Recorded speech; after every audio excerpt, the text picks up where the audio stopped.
জুলাই আগস্টে ছাত্র আন্দোলনের পর বাংলাদেশের রাজনীতিতে ব্যাপক পরিবর্তন এসেছে। গত 5 আগস্ট শেখ হাসিনা প্রধানমন্ত্রীর পদ থেকে পদত্যাগ করে ভারতে পালিয়ে যাওয়ার পর আওয়ামী লীগের নেতা ও সাবেক মন্ত্রীরা অনেকেই দেশ ছেড়ে পালিয়েছেন।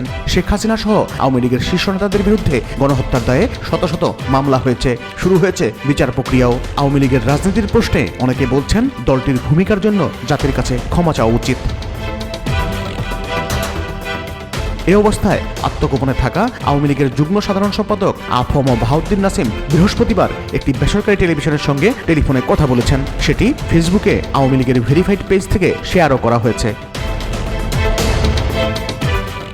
বাহাউদ্দিন নাসিম বলেছেন, প্রকৃতপক্ষেই আমরা যদি ভুল করে থাকি বা অন্যায় করে থাকি, সেই অন্যায়ের জন্য জাতির কাছে ক্ষমা চাইতে আমাদের কোনো আপত্তি নেই, অথবা আমরা ক্ষমা চাইব না, এ ধরনের গোঁড়ামির আমাদের ভেতরে কাজ করে না। এই মানসিকতার দল আওয়ামী লীগ নয়।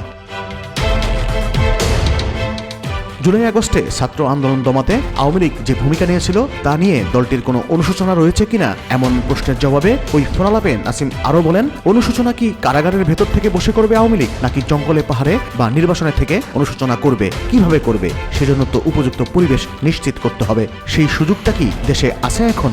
স্বাভাবিক পরিস্থিতি হলে নিজেরা দলগত মূল্যায়নের মাধ্যমে ভুল চিহ্নিত করে আমরা কি ক্ষমা চাইতে পারি না? শেখ হাসিনা এমপি, মন্ত্রী ও নীতি নির্ধারণ থেকে শুরু করে বিভিন্ন পর্যায়ে নেতাকর্মীরা আত্মগোপনে চলে যান। কেউ কেউ আশ্রয় নিয়েছেন পার্শ্ববর্তী ভারতে। এ প্রসঙ্গে নাসিম বলেন, কৌশলগত কারণে দেশের বাইরে অবস্থান করছি। উপমহাদেশের রাজনীতিতে এমন অসংখ্য উদাহরণ আছে। যারা এখন বিরাজনীতিকরণের চেষ্টা করছে তারা রাজনৈতিক দলগুলোর বিরুদ্ধে অপপ্রচার করে রাজনীতিকে ধ্বংসের চেষ্টা করছে।